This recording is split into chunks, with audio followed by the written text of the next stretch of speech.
নমস্কার, আমি ডক্টর দেবাশিস সিংহ রায়। আজ আপনাদের পালসেটেল নিয়ে বলবো। দেখুন, যারা হোমিওপ্যাথি ওষুধ ব্যবহার করেন বা বাড়িতে একটু একটু রাখেন, তারা সবাই জানেন পালসেটেলের গুণাগুণ। জেনারেলি গ্যাসের প্রবলেমের জন্য ব্যবহার হচ্ছে, কখনো পিরিয়ডসের প্রবলেমের জন্য ব্যবহার হচ্ছে। কিন্তু আজকে পালসেটেলের এমন কিছু ক্যারেক্টারিস্টিক সিমটমস নিয়ে আলোচনা করব, যেটা জানলে পালসেটেলাকে সম্পূর্ণভাবে 100% পালসেটেলার ফুললি গুড এফেক্টটা আপনারা পেতে পারবেন। এবং ভিডিওটা শেষ পর্যন্ত দেখুন, ভীষণ ইম্পর্টেন্ট এবং ইন্টারেস্টিং হবে।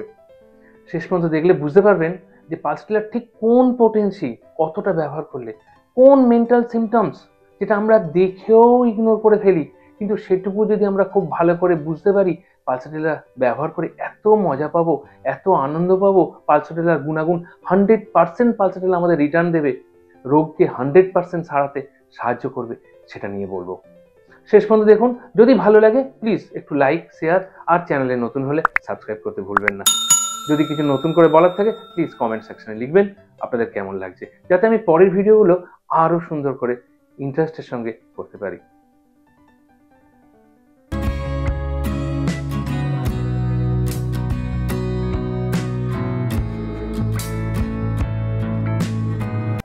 পালসেটেলা প্ল্যান্ট কিংডমের ড্রাগস, তাই এবং হ্যানিম্যান নিজে এটাকে, আমাদের মাস্টার হ্যানিম্যান নিজে এটা কিন্তু প্রুভ করেছিলেন। প্ল্যান্ট কিংডমের ড্রাগ হওয়ার জন্য এর চরিত্রটা খুব শান্ত, এটা আমরা সবাই জানি, খুব মাইল্ড জেন্টল। কিন্তু যেটা নিয়ে ভাববো যে মেন্টাল সিমটম, সেটা হচ্ছে অ্যাবজর্ব অ্যাফেকশন। অ্যাবজর্ব মানে শোষণ করে নেয়। অ্যাফেকশনটা, ভালোবাসাটা, স্নেহটা শোষণ করে নেয়। মানে যতই আপনি দেবেন, একটা কাপড়ের উপরে ভাবুন, একটা কাপড়ের উপরে একটু জল পড়লো, সেটা অ্যাবজর্ব হয়ে গেল, নিচে চলে গেল, ওপরটা যেন নেই। এই মেন্টাল সিমটমটা, অ্যাফেকশনটা, ভালোবাসাটা, স্নেহটা, তার প্রতি আদরটা যতই আপনি করবেন পালসেটেলার পেশেন্টের প্রতি, সেটা যেন সব অ্যাবজর্ব হয়ে যাচ্ছে। সে প্রমাণ করবে যেন আরো চায়, আরো ভালোবাসা চায়। বাড়িতে বাবা মা বাচ্চাটাকে, বাচ্চার কথায় ভাবুন, প্রথম দুটো বাচ্চা আছে, একটা ছেলে একটা মেয়ে, বা দুটো মেয়ে বা দুটো ছেলে। বাবা মা ভীষণ ভালোবাসে। মেয়েটা, যে বাচ্চা মা বা বাবা যে একটু বেশি ভালোবাসা দেয় তার প্রতি, তার কথাটা বেশি বিশ্বাস করে, তার সঙ্গে বেশি অ্যাটাচমেন্ট, যত বেশি বাবা ভালোবাসে, তবুও কিন্তু সে এসে বলে বাবা যেন আমায় ভালোবাসে না, মা বাবা আরেকটু যেন আমায় ভালোবাসলে ভালো হতো। এই যে অ্যাবজর্ব অ্যাফেকশন, এটা শুধু বাচ্চাদের জন্য নয়, বড়দের ক্ষেত্রেও। একসঙ্গে 4-5টা বন্ধু বান্ধব আছে, পালসেটেলা বলিনি, এটা তো ওমেন ড্রাগস হিসেবে ভীষণভাবে ব্যবহার করা হয়। মেয়েদের জন্য খুব ভালো কাজ হয়, কিন্তু ছেলেদের জন্য ভীষণ ভালো কাজ দেয় এই সিমটমস, মেন্টাল সিমটমস। ধরুন 4টে বন্ধু, আমি ছেলেদের কথা একটু বলাই। 4টে বন্ধু, একজন বন্ধু দেখবেন 4জনের 3জনের মধ্যে আরেকজনের সঙ্গে তার ভাবটা বেশি, সবাই তাকে ভালোবাসছে, কিন্তু ওই একজন যদি একটু বেশি তাকে ভালোবাসে, ওর প্রতি তার টানটা, ও তাকে সবসময় সাপোর্ট করবে, এই যে, আর সবসময় সে চাইবে আরো যেন সে ভালোবাসে, আরো যেন তার প্রতি তার ভালোবাসাটা বাড়ে।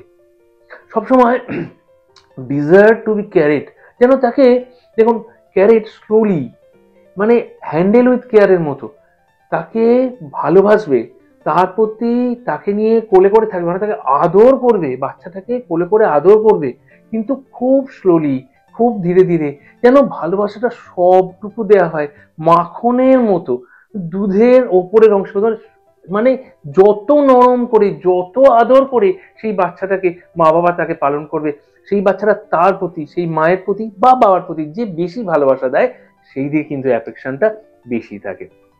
পেশেন্ট চেম্বারে আসে, দেখবেন একজন ভদ্রমহিলা এলেন চেম্বারে, তার সঙ্গে তার বাড়ির সবাই, তার স্বামী, তার ছেলে পুলে সবাইকে নিয়ে এসছেন। স্বামী বিভিন্ন ডাক্তার দেখিয়েছেন, তার প্রতি ডাক্তার দেখিয়ে একটু মানে আটকে থাকেননি, সব জায়গায় যেখানে শুনতে পেয়েছেন ভালো ডাক্তার সেখানে নিয়ে গেছেন। তবু সে ভদ্রমহিলা এসে কেঁদে বলবেন, হ্যাঁ, আমাকে ঠিকঠাক দেখানোই হচ্ছে না ডাক্তারবাবু, আমি যেন ঠিকঠাক ট্রিটমেন্টই পাচ্ছি না, এরা আমায় ঠিকঠাক কেয়ারই করছে না। অদ্ভুত ব্যাপার। অথচ ভাবুন, তার জন্য বাড়ির সবাই এসছে, ছেলে পুলে, তার স্বামী, সবাই তাকে কেয়ার করার জন্য এসছে। এই যে আরো আরো ভালোবাসা, এটা কিন্তু পালসেটেলার মেন্টাল সিমটমস একটা বিশেষ ক্যারেক্টারিস্টিক্স। লজ্জা, এত লজ্জা পায়, কথা বলতেই চায় না, হ্যাঁ বা না একটু মাথা নেড়ে উত্তর, তার বেশি মুখ খুলতেই চায় না। একদম কথা বলতেই চায় না, না হ্যাঁ ছাড়া কোনো কথা আসে না। সিম্প্যাথিতে ভীষণ রিলিফ পায়, সবার কাছ থেকে সে সিম্প্যাথি চায়।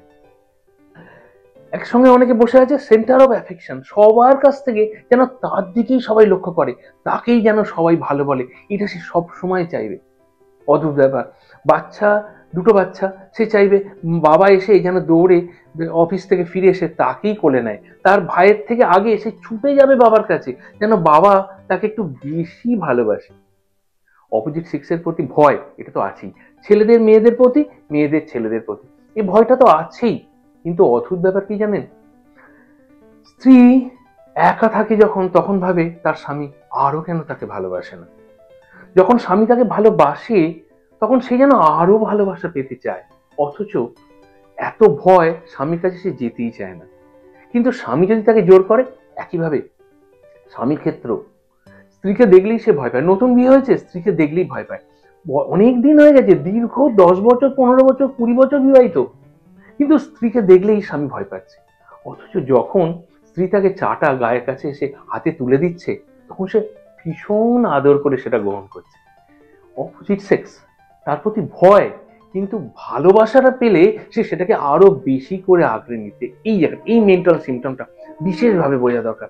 এই জায়গাটা যদি বোঝা যায়, তাহলে পালসেটেলা যে কোনো রোগী ভীষণভাবে কাজ দেয়, ভীষণভাবে। মানে বোঝার আগে আপনি ভাবতেই পারবেন না পালসেটেলা দিয়ে এত উপকার পাওয়া যায়।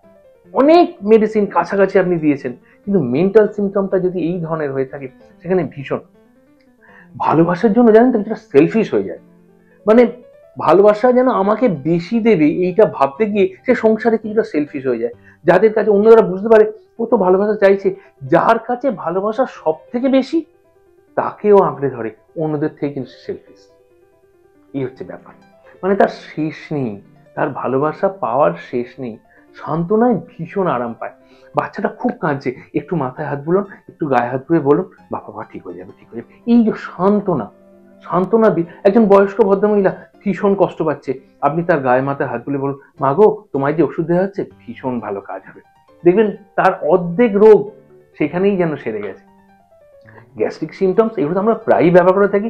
মুখটা একদম শুকিয়ে গেছে, জলের পিপাসা একদম থাকে না, এক ফোঁটা জলও সে খেতে চায় না, জিভ শুকিয়ে গেছে, ঠোঁট শুকিয়ে গেছে, তবু খাবে না। পেশেন্টের বাইরে লোক এসে বলে আর বলবে না ডাক্তারবাবু, খাবার সময় 1 গ্লাস যদি জল দেওয়া হয় তাকে, ওই জলেই যেন চান করে খাওয়া দাওয়া হাত ধোয়া সব তার হয়ে যাবে। জল সে খেতেই চায় না। অদ্ভুত ব্যাপার। পেটটা ফুলে থাকে, রিচ ফুড, ফ্যাট ফুড, এর জন্য ডাইজেস্ট সিস্টেমে ভীষণ ইনডাইজেশন হয়, পেটটা ফুলে থাকে। কেক, পেস্ট্রি, পার্ক এগুলো খেলে ভীষণ ফ্যাট জাতীয় খাবার সে একদম সহ্য করতে পারে না। কোনো বিয়ে বাড়ি, অনুষ্ঠান বাড়ি খেলে তার তো দেখতেই হবে না। পালসেটেলা দি মেডিসিন। কত পটেন্সি ব্যবহার করবেন বলবো, নিশ্চয়ই বলবো। আরো একটু বলে নিই সিমটমস গুলো, যাতে বুঝতে সুবিধা হবে। পালসেটেলার টোটাল পিকচারটা আপনাদের সামনে উঠে আসবে। ঠান্ডা, পালসেটেলার গা হাত পাটা ঠান্ডা হয়ে গেছে, তবু সে গরম কিন্তু সহ্য করতে পারে না। বদ্ধ ঘরের মধ্যে থাকলে তার মনে হচ্ছে যেন নিঃশ্বাস বন্ধ হয়ে আসবে, জানলা দরজা সে খুলে দিতে চায়, তবেই যেন সে কিছুটা আরাম পাবে।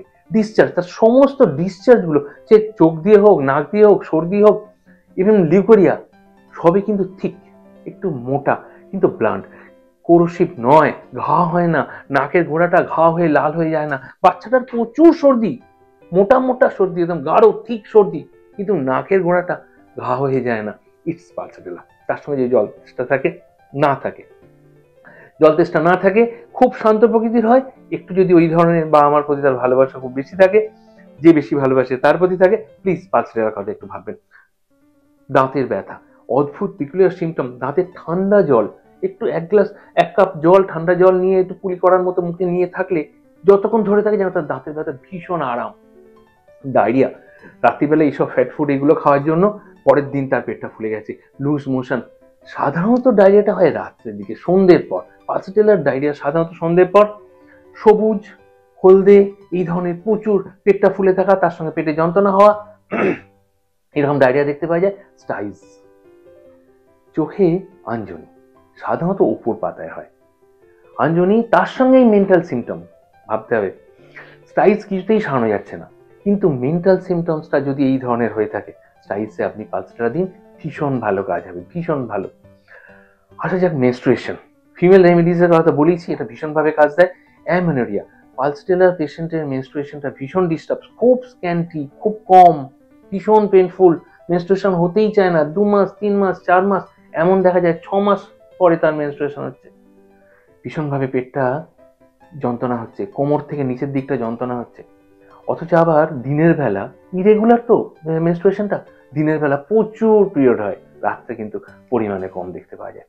রক্ত শূন্যতা পিরিয়ড যখন হচ্ছে, যখন অনেকটা বেশি হয়ে গেল বা হলো না, অথচ তার রক্ত শূন্যতা, প্রচুর সে আয়রন ট্যাবলেট, আয়রন জাতীয় ফুড খেয়েছে, কিন্তু রক্ত শূন্যতা, হিমোগ্লোবিন লেভেল বাড়ছে না। পালসেটেলা দিন, তার সঙ্গে আয়রন সাপ্লিমেন্ট দিন, ফুড সাপ্লিমেন্ট দিন, ভীষণ ভালো কাজ হবে। আয়রন অ্যাবজর্ব করতে বডিতে ভীষণ কাজে লাগবে। অ্যাবর্শন, থেটান অ্যাবর্শন 3 থেকে 4 মাস প্রেগনেন্সি হলো, একে তো আসেই না খুব কষ্ট করে, যদিও বা এলো 3 থেকে 4 মাস পরেই সেটা অ্যাবর্শন হয়ে যায়, ভীষণ কষ্টদায়ক। পালসেটেলা দেওয়ার ক্ষেত্রে পোটেন্সির কথা ভাবতে হলে অ্যাকুট কেসে তো আপনি 30 দেবেন, কোনো সন্দেহ নেই। 30 দিনে 2 থেকে 3 বার, 5 থেকে 7 দিন। যদি কাজ পান প্লিজ একটু রিপিটেড ডোজ, একটু হাই ডোজে যান, 200, সপ্তাহে 2টো, দরকার 1 যান, সিএম যান। 5 মাস 6 মাস অ্যামেরিয়া হয়ে আছে, হচ্ছেই না, পিরিয়ড হচ্ছেই না, পালসেটেলা সিএম 3টে ডোজ, পর সকালে একটা করে 3 দিন অপেক্ষা করুন, 7 থেকে 10 দিনের মধ্যে পিরিয়ড স্টার্ট।